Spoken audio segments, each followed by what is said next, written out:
What is going on, everybody? How we doing? Welcome back to the George MF Show. Ladies and gentlemen, it is Monday,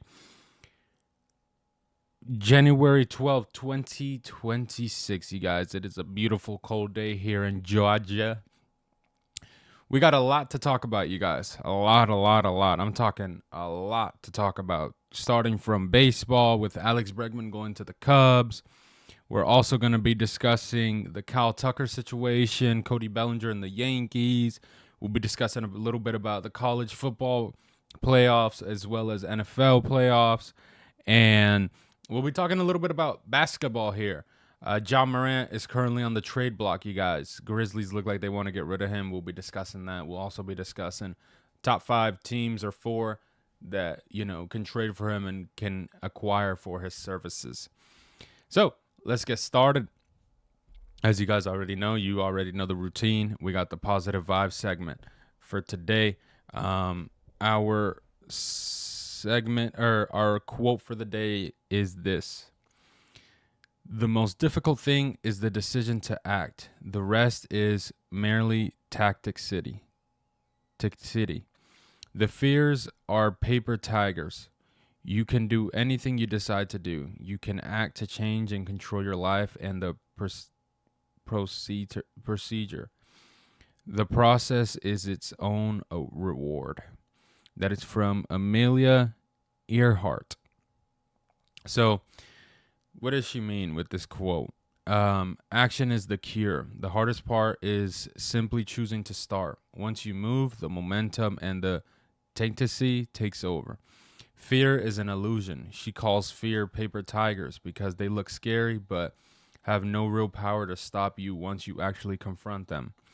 The journey is the goal. Growth comes from the procedure and the daily process, not just the final result. So, love that quote, you guys. Very inspirational, very informal. Something that really motivates people to get better and pushes them to do good. I love that. Great quote. Let's get started. All right. So we're going to be discussing, you guys. Alex Bregman has signed a 5-year deal worth $175 million from the Chicago Cubs. So let's get into it. So I believe it was the 10th.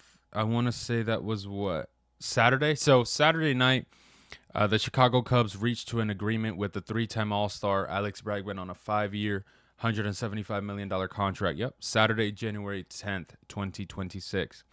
This move marks a significant shift for the Cubs front office, representing the third largest contract in free franchise history and the highest average annual value AAV ever paid by the team, $35 million. So here's the contract details. So the deal was reported first from ESPN and the New York Post, while it's pending its physical, of course. Key thing is the total value is $175 million. Time is 5 years through the 2020-2030 season. Average annual value is $35 million. So key things about the contract includes a full no trade clause, but notable contains no opt-outs, providing the long-term stability Bregman sought after testing the market last year. So basically, essentially, that contract is he's going to be there for life. That's where he's going to end up either retiring or just staying there. Like I said, he has a no trade clause, so he's not traded at all unless he, I guess, asks or waives it. Also, there's no opt-out, so he can't opt out of that contract like he had the contract with Boston, and the Cubs don't have no team option where they could just let him go. So he's with Chicago now forever. Looks like that's where he'll probably end up just, I want to say, retiring in, just because essentially he's going to be, with them forever, really. He's currently 31 years old. So by the time he finishes that contract, he will be 37. So, hey, not bad. Why the Cubs made that move. So the Cubs have been linked to Bregman for 2 consecutive off seasons. After missing out on him early 2025, they finally secured him in an Archer A lineup that has lacked a consistent superstar presence at the hot corner, they said. Offensive upgrade, of course. Bregman comes off a 2025 season with the Red Sox where he slashed a 279 batting average, a 360 on base percentage, slugging 462 with 18 home runs and an OPS of 821 in 114 games. His defense stability, also a former Gold Glove winner. Bregman provides an elite defense at third base, allowing the Cubs to potentially move rookie standout Matt Shaw into a super utility role or second base. No draft pick penalty also, so because Bregman was ineligible for a qualifying offer this year, the Cubs do not have to surrender any picks to sign him. So that was a good thing. Obviously, and he has impact to their roster. This is the second major addition the Cubs made that week, following the trade up for the right-hander Edward Cabrera. With Bregman joining stars like Dansby Swanson, Ian Happ, and Seiya Suzuki. The Cubs are positioned as the primary challenges to the Milwaukee Brewers in the NL Central. So, listen, overall, I will say I think this was a good signing by the Cubs. Obviously, they're showing that they want to win by going out, making some trades. Also, signing a couple players, which we'll discuss a little bit in a second. Also, Alex Bregman. And listen, they had a good season last year, and they want to continue it, and that's how you do it. If you understand you had a good year, you want to continue the momentum. Obviously, the Brewers are going to be continuing to be good. Cardinals are in a rebuild phase, so they don't have to worry about them too much. Cincinnati is still, developing little by little. They're young. But, their lineup looks great. This is the projected lineup currently for the 2026 season is Michael Busch at first, Bregman number 2 at third, Ian Happ third, Alex Bregman, if I didn't say second, Ian Happ third at left field, Seiya Suzuki in right fourth, Pete Crow Armstrong in center fifth, Carson Kelly sixth, Dansby Swanson seven, Moses eighth DH, and then Nick Horner at second base ninth. So as you see, the rookie doesn't really have that much of a position in this lineup. I think this lineup does look good, especially 1 through 5. It looks very good. I like to see that. I wonder what they're going to do with Matt Shaw, because let me see. He had a pretty good year. Let me see. Yeah, he had. Well, okay. So he had 13 home runs, a 226 batting average, 44 RBIs. On-base percentage of 295, slugging 394. On-base OPS of 690 with an OPS plus a 98 with a WAR of 3.1. So I guess they're probably going to use him to trade him as bait, I would say. Probably just trade him. But obviously this is going to be good for Chicago. They needed a good power bat, a good star presence, like I said earlier. Obviously, with that signing, they addressed some big needs, which was a superstar in the middle of the bat order. Also, a good high ceiling starting pitcher that has a lot of potential, which they did with Edward Cabrera. However, they still have a couple things to do. They still have a couple things that they need to solve and a couple questions they need to ask themselves. Obviously, finalizing the Nico Horner versus Matt Shaw situation. Bregman signing creates immediate logjam in the infield, so they got to decide who are they going to have as their second baseman every day, Nico Horner or Matt Shaw. So with me answering that question, I will tell you right now. So I would go with Nico Horner. Obviously, he is a little bit older. I think he's 4 years older than him, but he had 7 home runs, a 297 batting average, 61 RBIs. On-base percentage of 345, slugging 394 with an OPS of 739 and an OPS plus of 114. Obviously, Matt had a on-base OPS plus of 98, which wasn't good, and a WAR of 3.1, I believe. Nico has a WAR of 6.2, so I would probably go with Nico for now and just see what happens. The problem, Bregman is locked down at third, Dansby at shortstop. That leaves Nico the top prospect and Matt Shaw fighting for second. So probably in spring training they'll go and over that and see what they decide to do. But also they got to see questions about their lefty reliever options. Cubs have been busy rebuilding their bullpen, adding Hunter Harvey Phil Maton, and Jacob Webb while re-signing Caleb. So they need the need is, they need to get some high leverage left-handed depth. Target probably get like a veteran arm, somebody for the bullpen. They do need to add some outfield depth. So by trading Owen Cassey to the Marlins, they've lost a primary outfield insurance, so they need to get some outfield help. The current trio right now is Ian Happ, Pete Core Armstrong, and Seiya Suzuki, which isn't bad, but the bench is thin. They have currently checked in on Cody Bellinger, but I think it's going to be unlikely. I don't think they'll bring him back. And then obviously the solve of rotation, the DH rotation. So with Bregman at third, Moses, the Cubs' top hitting prospect, is projected to be the primary DH. However, Craig Counsell prefers flexibility. So we'll see. Listen, they've made a couple moves, like I said. Some that are impactful that helped them out. Like I said, they went and got Bregman. They went and got Edward Cabrera, Hunter Harvey from free agency, and Phil Maton from free agency. So I saw him with the Mets a little bit. He was not that good, I will say. But for what they would probably use a middle reliever, he would be solid.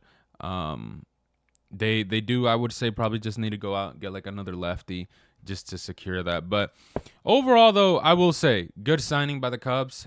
Getting Alex Bregman, you went out, got an elite third baseman who's going to help you guys win. This is a former MVP. He did good with Boston, and wanted to go get his money's worth, and that's what he did. Now we just have to let it play out. Like I say every time, we always got to let it play out because we never know what can happen. In a heartbeat, everything could change like that. You just never know. So let's let it play out, and, whatever happens, happens. All right. Moving on a little bit, still in the NL National League side. Max Kepler, you guys, not the reporter, the baseball player. He's currently suspended. The news regarded Max Kepler broke. Damn, I cannot speak. Broke just a few days ago on Friday, January 9th, 2026, and it's a massive blow for a player who was already navigating a difficult free agency market. So let's talk about it. So Max has been handed an 80-game suspension without pay, which is a standard penalty for the first-time violation of MLB's Joint Drug Prevention and Treatment Program. Basically, so he's suspended for 80 games for taking a substance that's not allowed in the MLB. He tested positive for etheromblonane, a I don't know, an antibiotic steroid, basically, that is obviously used as a veterinarian medicine, significant for the cattle growth, and has become a trendy but illegal substance in the fitness circle. So per the MLB rules, even after he serves the 80 games, he will be ineligible for the 2026 postseason, regarding of which team he is on. The free agent is currently, he's currently a free agent, and obviously will works a little bit different than a player that's already on the roster. So it sucks. He's currently a free agent. He's coming off of a season where he was with the Phillies and had a slash line of .216 batting average, 300 on base percentage, and a .391 slug. And so he didn't do that well with the Phillies. Obviously, this is going to kill him even more because it's like you're suspended now, so teams are definitely not going to want you. It's going to suck. I don't know. He had a big fall off, to be honest with you. I remember he had like a good year with I believe it was the Twins, and then after that, he's just gone down. But he's not like it's not a bad option. It's just the numbers aren't the same anymore compared to what he used to. Think about it. He has an OPS plus of 88 and a WAR of 0.1. Now, he did hit 18 home runs and drove in 52 RBIs. So it wasn't like the worst, but it's just not the same as how he was with the Twins. Think about it. I think his best year was 2019, where he had, I believe it's 36 home runs, 90 RBIs, batting average of 252, on-base percentage of 336, slugging 519, and an OPS of 855, and OPS plus of 123. think after that, a season that comes close is probably 2023, where he had 24 RBI home runs, 66 RBIs, batting average of 260, on base percentage 332, slugging 484, and an OPS of 816 with an OPS plus of 120. So that was, I guess, his next year or next good year. Then the year after that, I think he got hurt, had only 8 home runs and 42 RBI. So he's just not been the same. And obviously, he's 32 years old. He's just getting older, and obviously, numbers haven't been the same, haven't been looking the same. So it sucks, but hey, got to move on. So talking about that, moving on to the big three that are still floating in the free agent market. Obviously, Alex Bregman now has came off. Pete Alonso's came off. Kyle Schwarber. We still have Kyle Tucker, Bo Bichette, and Cody Bellinger who are still free agents. So let's start off with Kyle Tucker, you guys. So as of January 11th, Saturday, Kyle Tucker remains the most coveted free agent on the market following the Alex Bregman signing. While he has not signed with a contract yet, his market is entering a critical phase. So here's the latest details on that we've seen and we've been told. The front runners currently are the Blue Jays, the Mets, and the Dodgers have emerged as the primary suitors for him. The thing is, and the issue I think has been is the short versus long term debate. A major divide has formed in negotiations. The Blue Jays are reportedly the most aggressive and offering him a long-term deal, potentially 10 years plus, while the Mets and Dodgers are prioritizing a short-term contract with a record-breaking average annual value. So essentially, the Blue Jays don't mind doing like a 10-year, $400 million contract, while the Mets and Dodgers, they want to do like a 3-4 year, let's say $150 million contract where they want him for shorter years.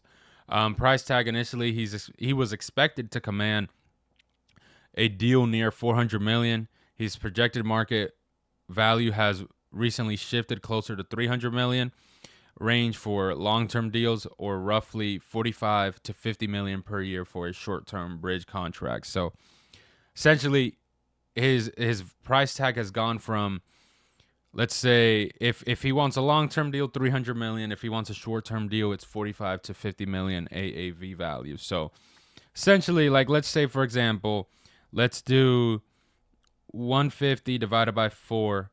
It's too low. So essentially, he would want, let's say, he'd want 180 or 190, let's say, for 4 years, or 200 for 4 years. That's what he would want, and that's what like teams like the Mets and Dodgers are looking for.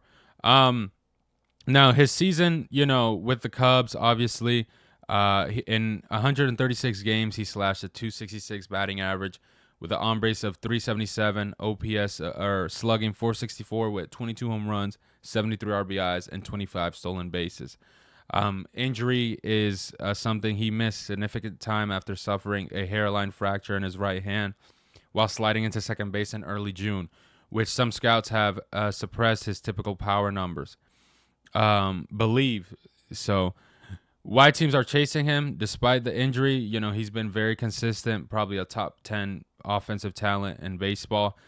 He has a consistent WAR he's posted up at least a 4.2 WAR in every season since 2020. At 28 years old, turning 29 in 5 days, January 17th, he's hitting the heart of his prime essentially. So, also his two-way value. This is a guy that puts up, had a slight dip in offense, but he remains an elite defensive right fielder with 2 Silver Sluggers and a Gold Glove on his resume. So, I see there's the question obviously becomes is, do you want him long term or do you want him short term? Now, obviously, the Mets apparently have met up with him today. It was reported.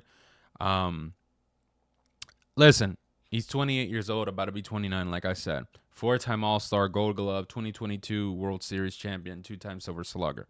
This is a good player we're talking about. Why hasn't nobody splashed like crazy on him, like let's say maybe last year with Juan Soto? It's just the numbers they dropped a little bit. It's just it wasn't the same. I want to say, I personally, at the beginning of the offseason, was saying that he was going to go to the Mets. or George, what are you talking about? To the Blue Jays. I personally thought that he was going to go to the Blue Jays just because I feel like the Blue Jays, out of all those three teams that I've named, probably are the most hungry to win, especially with just going to the World Series this past season. I think they want to win. The Dodgers are willing to go, but as long as it whoa, what the heck? The Dodgers, I feel like they're willing to go as long as it benefits them. So if they can get him, let's say for example, for 4 years, 150 million, they're cool with that. Like that's something that's not going to have them worried. But if he wants, let's say 10 years, 400 million, they're not going to be really, thing because it's not a need. Like I said, they would want him because they need an outfielder that's good defensively because Teoscar out there and right is just not it. But it's not something they're going to die for. The Mets, out of all three teams, is like the one where I feel like Cal Tucker fits a David Stearns kind of player. I think he's the kind of player that David Stearns likes, and obviously, it's similar to the Dodgers. If they could get him like short-term deal, they're cool with that. Get him for 3-4 years instead of having to go that long contract because he's been injury prone. So you got to be very hesitant with giving him that large contract because then down the road that could really be effective for you. And it could hurt, like it has to other teams. So I really wonder because his market. I personally last year when the Yankees let Juan Soto walk to the Mets, not let, but where he signed with the Mets. I thought that this upcoming offseason, the Yankees were going to be on top of this guy. Like, I thought they were going to want him to be that essentially Juan Soto replacement. Think about it. He's a lefty. He's an outfielder and right. Think about it. He's 28 years old, 29, a couple years older than Soto, but I thought they were going to want this guy to essentially be that right fielder every day, left field, or with that lefty power bat. But obviously, I think essentially Brian Cashman has went in with a different mindset. Essentially, he says that they're too lefty power, so he wants a righty that can make impact, from what I've heard. But it's going to be hard to decide what they're going to do. I think at the end of the day, he's a great player. It's just going to come down to the numbers. I think it's going to come down to the years. I don't think teams want to give him that long-term contract like how they've done with like a Soto or a Tatis or a Lindor kind of player. I think they want to give him 3-4 years and let it pan out. Hey, maybe he could do like a 4-year deal, opt out after this year or the second year, and go crazy and get your money like how an Alex Bregman did. Maybe he gets that kind of deal. I think he could turn out getting that kind of deal from maybe the Mets or Dodgers or maybe the Yankees where it's 3-4 years, let's say 180 million, but at the end of it, he has an opt-out after the, oh my God, come on, stay put. He has an opt-out after, let's say, the first year or maybe the second year. I think that could end up happening where he could go out again and then get his bag. But yeah, that's going to be very critical to see what happens with him. Now shifting on to another player, Bo Bichette, you guys. So as of January 11th, Bo Bichette is a premier infielder. Left on the free agent market. He's following back. He had a bounce back 2025 season.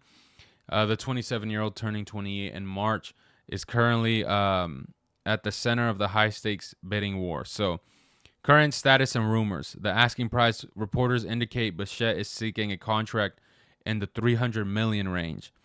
This is significant ask has as his market slowed his market. Or that ask slowed his market, as early offseason projected were closer to $200 million to $210 million over 8 years. He had a meeting with the Phillies he's scheduled to have a meeting with the Phillies today, Monday, January 12th, to fit him into their payroll, which is already near $304 million, a luxury tax threshold. Rumors suggest the Phillies may need to move on from Alek Manoah or let JT walk.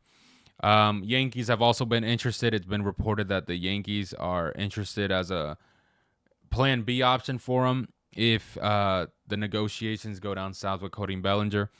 So a potential reset deal that could work for him. His market has slowed down, obviously, because of the ask. But if he goes, let's say, a short-term pillow talk contract, 3 years with a high average AAV, similar to how we discussed with Kyle Tucker, with an opt-out, allowing him to test free agency next year if he doesn't get his $300 million guarantee now. A recap: he had a 311 batting average, a 357 on base percentage, slugging 483 with 18 home runs and 94 RBIs. Postseason, despite missing time with an injury, he returned and batted at 348 in the Fall Classic. So here's the thing. Let's bring up his stats here with Bo Bichette, because I never saw Bo Bichette as like a $300 million kind of player. That's the thing. So he had, like I said, he had a good year this year. But if you look at years prior to that, let's say the year before that, he barely played, had barely any time. But let's say a year closer to that, let's say 2023, he had, or let's say 2022, he had 652 at bats compared to 2025 582. So let's see here. He had 24 home runs, 93 RBIs, a batting average of 290, on base percentage of 3.333, slugging 469, OPS of 802, and an OPS plus of 128. So why I don't think, me personally, I don't think he's worth $300 million. I'm just going to be very straight up honest with you. This is a second baseman at the end of the day who was a shortstop, but is not good defensively there. He's a two-time All-Star. He's 27 years old, about to be 28. If you're going to give him $300 million, I think that is crazy.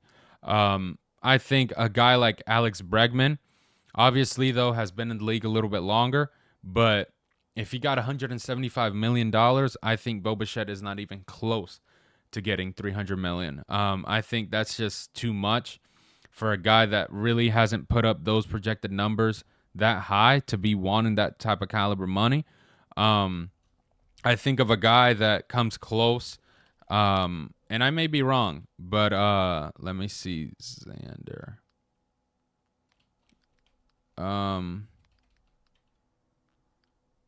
Bo. Let me see. I think of a guy like Xander Bogaerts. He is a little bit older, but think about it. 2-time World Series champion, 5-time Silver Slugger, 4-time All-Star. This gentleman has had a little bit of a longer resume, but he got what, like, let me see. What is his contract? So he's getting paid $280 million in total for 11 years from the Padres. This is a shortstop, second baseman. I personally, I get the comparison maybe a little bit off because of longer resume, but I personally don't see I don't see Bo Bichette worth $300 million. I think that's an outrageous number to ask. I think you basically essentially want a same ballpark range of Kyle Tucker, and you're not in that same industry. I would probably say I would give him similar to like Alex Bregman, maybe 175, maybe 155, like how they gave to Pete Alonso and Kyle Schwarber. But if you're a second baseman and you suck at shortstop, I am not giving you $300 million. That is insane. Way too much money. Think about it. A guy like Trey Turner, who plays elite shortstop, and is a couple years older than him, yes, but is a 2-time battling title champion, 3-time All-Star, is getting what I think like 325, 350 from them. But if you really look, his resume is a little bit better. And I think Bo Bichette is just not, I don't see him worth $300 million. I'm sorry, but it's just not, it's not the kind of player. I think the asking price is way too outrageous. Now, hell, like I said with Kyle Tucker, go out, get a contract like Alex Bregman did, where it's 3 years, let's say 150. Have an opt-out after the first year and have a good year, and then go out and get your money. Now, let's talk about the best suitors for him, the ones that I think are the best suitors from the two teams that have talked to him. So, like I said, obviously, the Phillies and the Yankees are the two teams that would be interested in him. Let's see. Let's talk about first with the Phillies. So their primary need would be middle infield offensive boost. So obviously Bo Bichette would bring that. Defensive role, likely second base with Trey Turner at shortstop. Lineup projected from Bryce Harper and Kyle Schwarber being in there. Roster impact, likely they would trade Alec Boehm, which I said they should have at the beginning of this offseason. Current vibe, they're aggressive, meeting with him today. The Yankees, obviously, shortstops at second baseman depth and a right-handed contact hitter. Potential shortstop if Volpe struggles, or second baseman, or third if you don't want to. If you're gonna keep Jazz, protection for Aaron Judge and Giancarlo Stanton might be a pivot from Cody Bellinger, a roster impact, and engage current vibe, engaged, but also eyeing trade options. So out of those two teams, I would say Bo Bichette's best fit is with the Phillies. The Phillies are arguably the better fit because they can offer Bichette a move to second base, obviously, which scouts increasingly believe is his best long-term home. Offensive strategy, Bo Bichette is a high-contact right-handed hitter. 311 average in 2025, placing him in a lineup with a left-handed power threats like Bryce Harper and Kyle Schwarber creates a nightmare for opposing pitchers. I obviously think a defense relief. Moving away from shortstop, where he had a negative 19 defensive run save, to second base would allow Bichette to focus on his elite bat while playing alongside a Gold Glover caliber like Trey Turner. So I think the best fit for him would be with the Phillies. Let's see how their contract discussions go. Like I said, I'm not in no way is Bo Bichette worth $300 million or is going to get $300 million. It's just not going to happen. I don't see him worth that much money. It's just that's a ridiculous amount of money. And it's just no point because it's like, it's a second baseman. Like, not even Jose Altuve, who at one point was the best second baseman, was getting $300 million. Like, what? That is crazy money. Let's see. Let's see the discussions that end up happening. And we'll go from there. All right, shifting a little bit to a player that we've mentioned his name a little bit with the Cubs and the Yankees, Cody Bellinger, you guys. So as of, like I said, January 11th, Cody Bellinger is one of the big three free agents remaining on the market after opting out of his previous solid 2025 campaign. He's looking for a long-term home. So his current free agent status. New York Yankees connection. So the Yankees have been the most consistent shooter for Bellinger. However, negotiations reportedly hit a roadblock this week over contract length. The Yankees are worried of a long-term commitment given their existence payroll, while Bellinger is seeking a deal that provides more stability than his previous bridge contracts. So the Bellinger versus Bichette pivot, with the Yankees also being linked to Bo Bichette, there is a speculation that they may only sign one of the two. If the Phillies land Bichette, the Yankees pursue to sign Bellinger increases significantly. Potential Cubs reunion. While the Cubs just made a massive splash for Alex Bregman, rumors pursue that they have checked in on Bellinger. However, most analysts see this as unlikely unless his asking price points drops significantly, as the Cubs are currently focused on their infield logjam. So let's talk about his 2025 performance. He's coming off a productive year where he provided his 2023-2024 resurgence wasn't a fluke. Versatile. He remains one of the few players capable of playing an elite center field and outfield and Gold Glove caliber at first base, making him an ideal fit for teams. So let's talk about his stats, how he do with the Yankees this past year. So with the Yankees, he had 29 home runs, a batting average of 272, 98 RBIs, on-base percentage of 334, slugging 480, OPS of 813, and an OPS plus of 125 with a WAR of 5.1. So essentially, why are teams hesitant to give him this contract? Because that's a good year from, a player that is very versatile, is a former MVP, two-time All-Star, Rookie of the Year, two-time Silver Slugger, an NLCS MVP, a Gold Glove. Why are teams so hesitant? Because it's like, you'd think people would jump on it. The main hurdle is that Bellinger's free agency continues to be his underlining data. While his surface stats, average and RBIs are strong, His hard hit rate and exit velocity remain lower than other superstar free agents like Kyle Tucker. Teams are cautious about offering a 7 to 10-year deal to a player whose profile relieves heavily on a contract in defensive range as he's entering his 30s. Right now, currently, the sweepstakes for Bellinger has taken a dramatic turn following the Alex Bregman signing.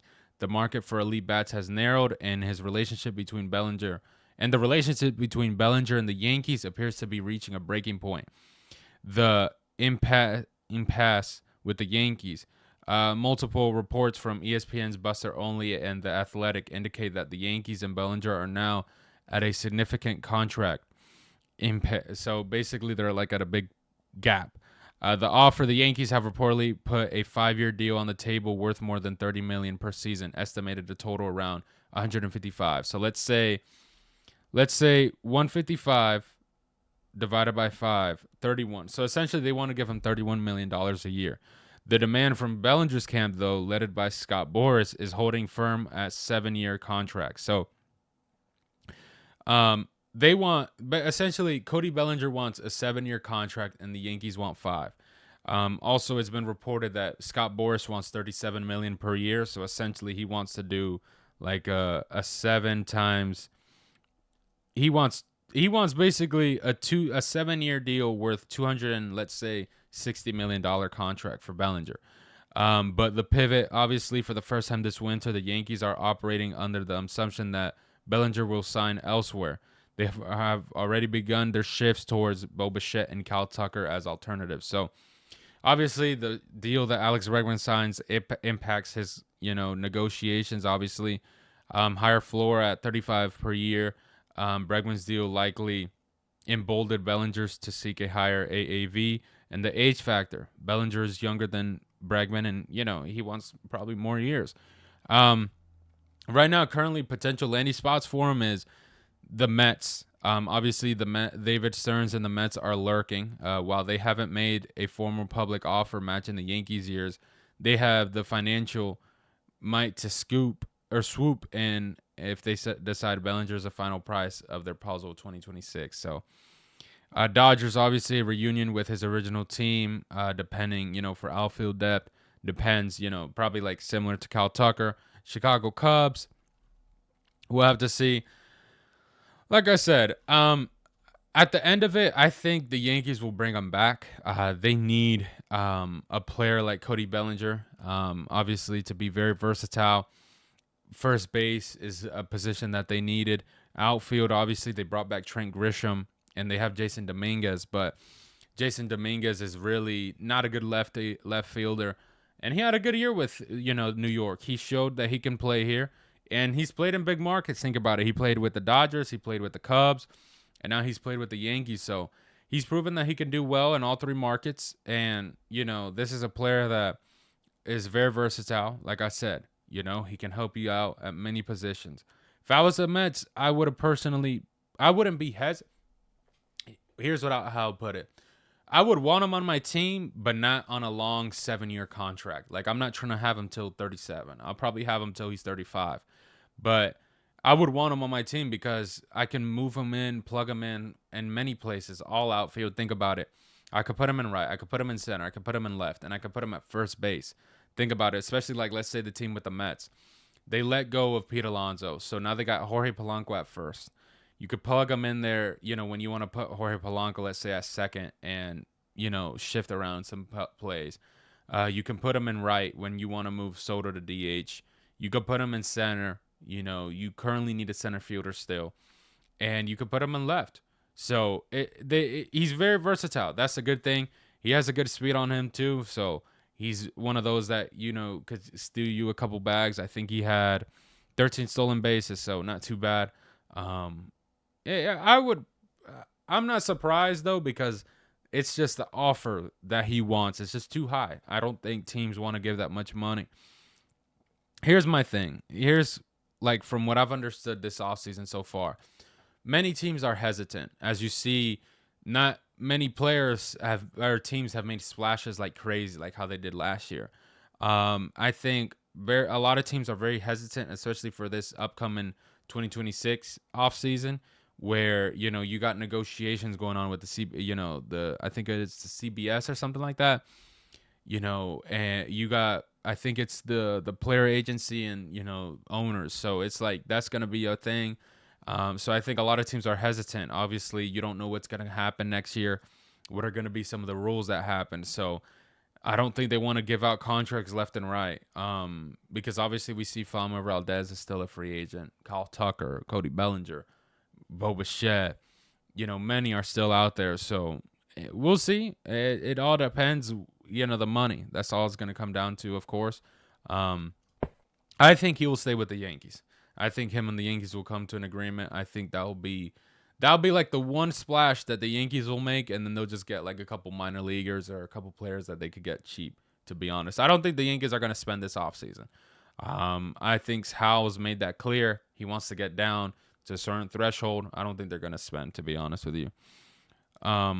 Continuing on, though, let's shift on to a different sport. I know I've been rambling a lot about baseball and all that, but we're moving on. We're going to talk about the NFL wild card, you guys, the playoffs currently. We're going to talk about the Panthers game. We'll also talk about Bears and Packers and the Eagles game.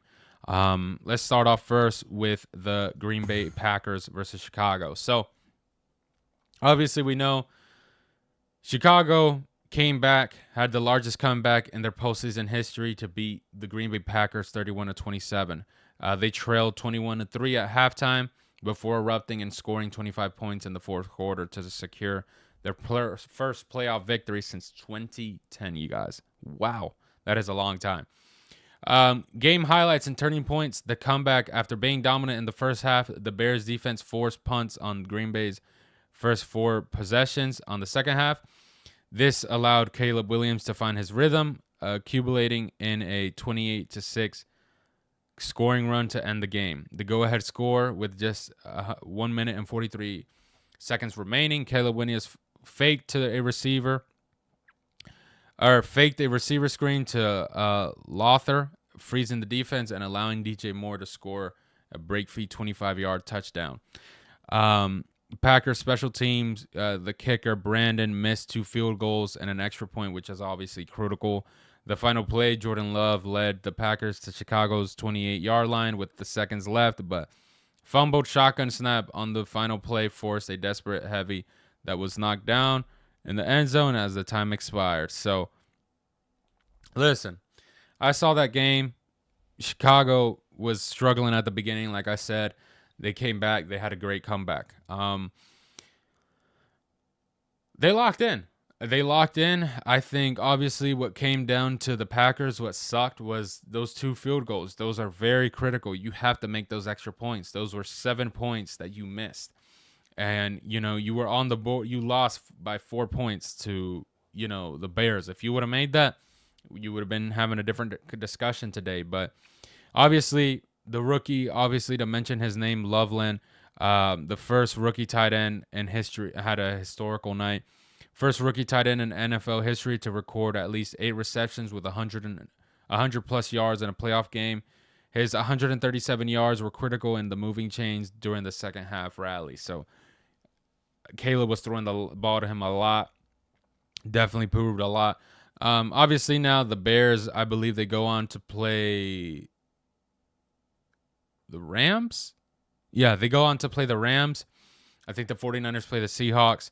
So, listen, we're going to see. The Bears against the Rams. I want to say the Rams are going to win it, to be honest with you, but we never know. We just have to see how this defense comes out and how everybody plays. Caleb Williams, though, notable stats, had 361 yards with 2 touchdowns, 2 interceptions, completed 24 out of 48 snaps. Jordan Love had completed 24 out of 46 with 323 yards, 4 touchdowns, 0 interceptions. Romeo Doubs had himself a game, 8 catches, 124 yards with 1 touchdown. Obviously, what came down to it was the offensive strategy. Special teams disasters really killed the Packers. Defensive fatigues really killed them all. So I want to say this. Packers, they had it. It's just those points. That's very critical. Moving on, just to be a little bit, you know, uh, quicker. Rams and Panthers. Obviously, the Rams came back and beat the Panthers 34-31. Um, Despite being, favorites, Rams had to rally on vintage Matthew Stafford game-winning drive in a final minute to avoid a massive upset. So, Rams jumped out to an early lead, 14-0, thanks to Puka Nacua. And then Carolina chopped back, and it was 17-14 at halftime. And then eventually they took the first lead 24-20 early in the fourth quarter, following the Matthew Stafford interception. The deciding drive, the winner with 38 seconds, Matthew Stafford threw a perfectly placed 19-yard touchdown pass to tight end Colby. And yeah, they won. Some notable stats is Matthew Stafford had 24 out of 42 completions with 304 yards, 3 touchdowns, 1 interception. Puka Nacua had 10 receptions, 111 yards with 2 touchdowns. Bryce Young had 21 out of 40 with 264 yards, 1 touchdown, 1 interception, 1 rushing touchdown. And Jalen had 9 receptions, 134 yards, and 1 touchdown. So, listen, not bad for the Panthers, a team that didn't even make the playoffs last year. They're currently growing. They had themselves a good year. They let's see how they do in the draft, see how they decide. They do not have the top 10 pick, though, in first time in many years. I think they're currently locked in at 19. We'll see what they do. I know they probably need to go out, probably get an edge rusher, inside linebacker, and some offensive line depth. Key decisions also though is Rico Dowdle, the running back, is about to be, I think, a free agent. In defensive core, Nick Scott, Christian are also going to be free agents. Mike Jackson are all unrestricted. Special teams, J.J. Jensen and Sam Martin are going to be free agents.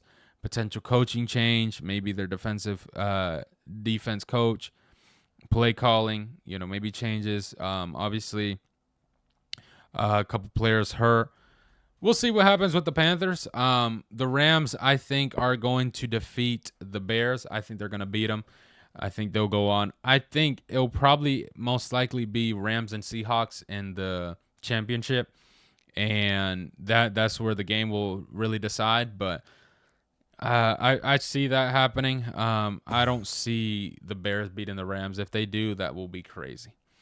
Now, discussing one more team, the 49ers, you guys, beat the Philadelphia Eagles.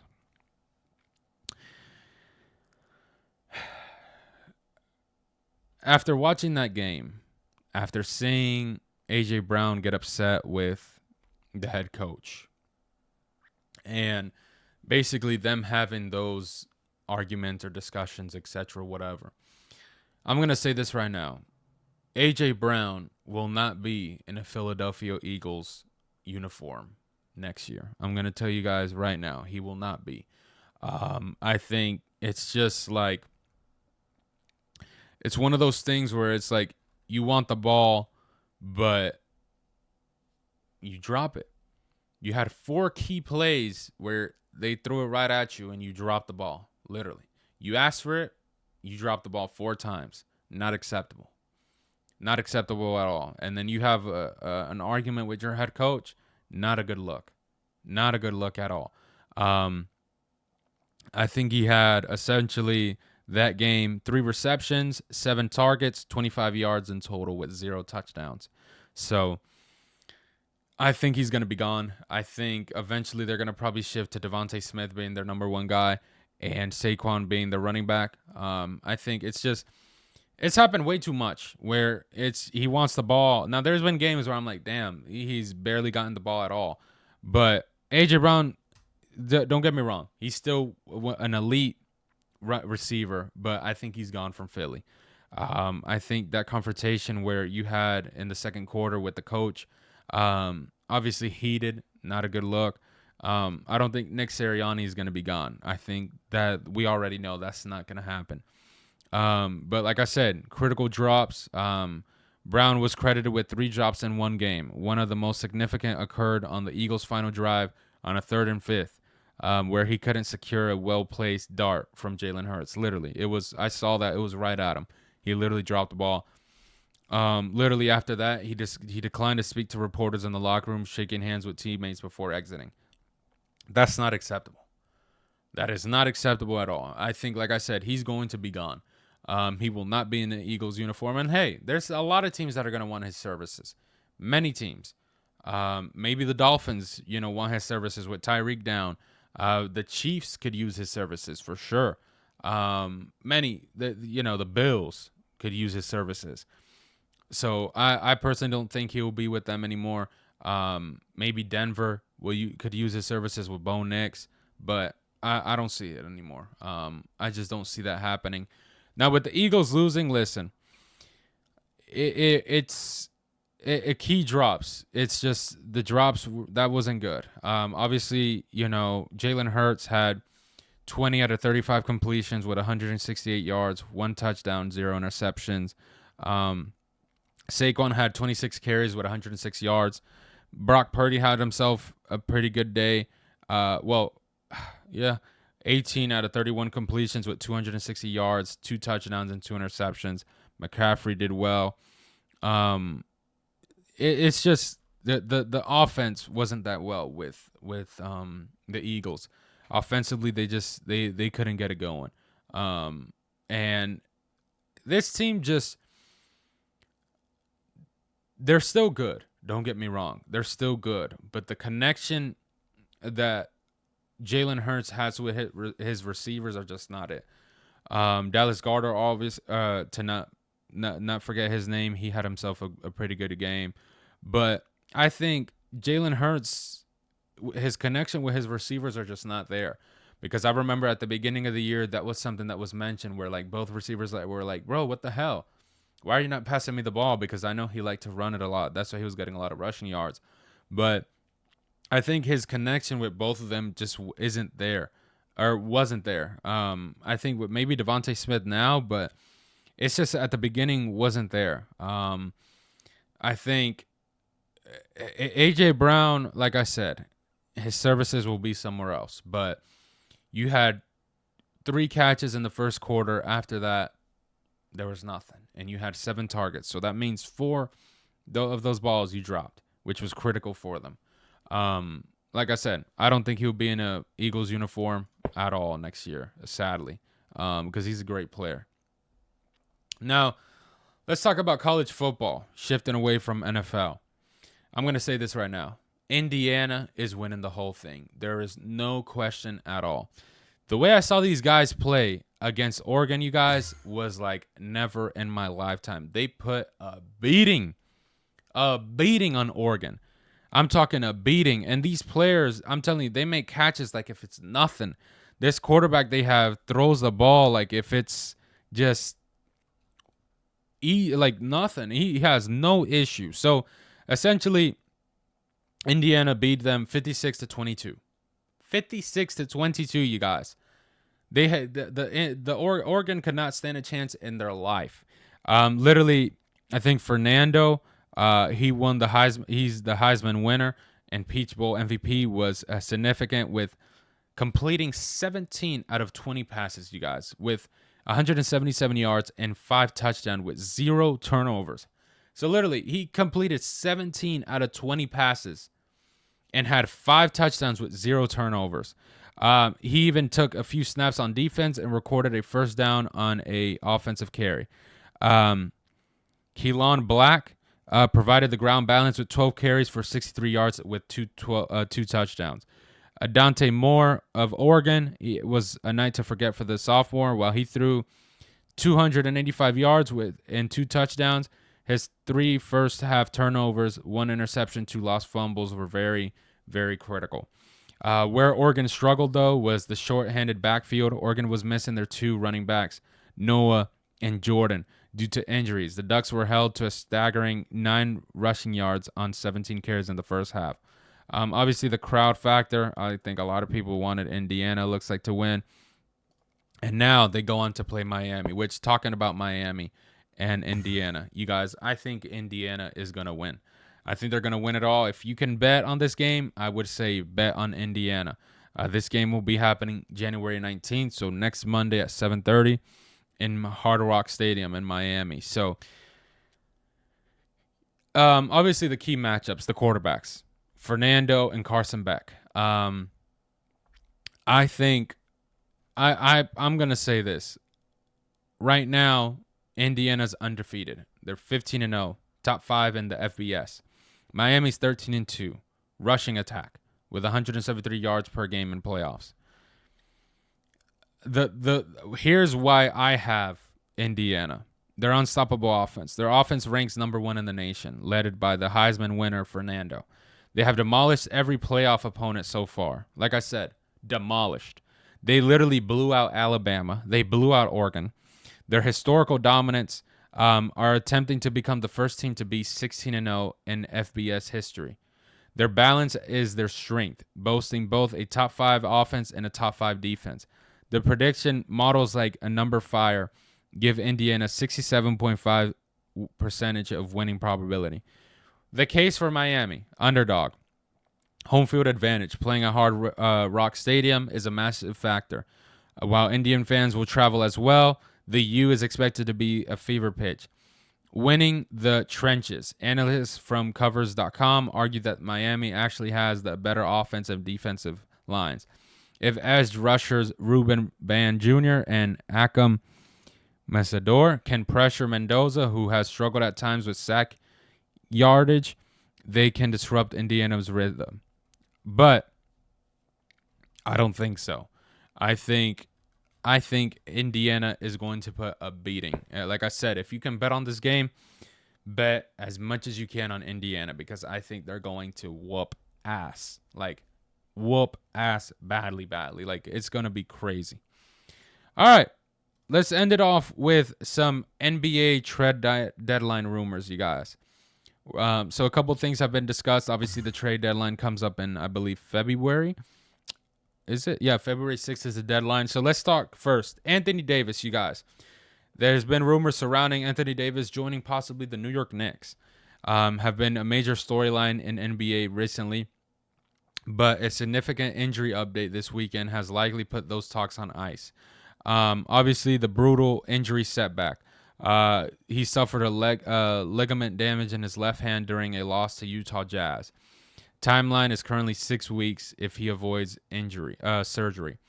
If surgery is required, he could be sidelined for several months. So obviously, that could be down the toilet. Let's talk about this gentleman right here, because this is where I really the main conversation is. So, John Morant, you guys, is currently on the trade block. Reports indicate that John Morant is officially on the trade block as the Memphis Grizzlies are reportedly entertaining offers for the two-time All-Star for the first time in his career. Current trade status and market. As of January 11th, the situation in Memphis has become increasingly fluid. The decision, obviously, ESPN reported that the Grizzlies are weighing two paths, moving Morant to build around Jaren Jackson Jr. and their younger core, or keeping him past the February 5th deadline. Reported dark horse suitors, while many teams are cautious due to his contract and availability, are the Nets, Heats, and Raptors have emerged as potential landing spots. Asking price, Memphis is reportedly prioritizing young players in draft picks and return, similar to the strategy they used in recent star trades. So, what are some issues going on currently? It's performance and availability issues. Morant's trade value is currently contemplated by a mixture of health and locker room concerns. Lingering injury, he's currently sidelined with a right calf issue. He has a right calf issue and has been ruled out for the game when they played the Brooklyn Nets. He has missed 20 out of the 38 games this season. On-court production in 18 games he has played, Morant is averaging 19 points and 7.6 assists, which are solid numbers but below his career peaks. Team Fraction reportedly suggests a toxic environment following an early team-imposed suspension after confrontation with head coach regarding playing time. Teams that can... So, how could I put it? So, obviously concerns is his injuries, but we know when he's fully healthy and he's on that court, John Morant is one of the best players in the NBA. I think that's with no question.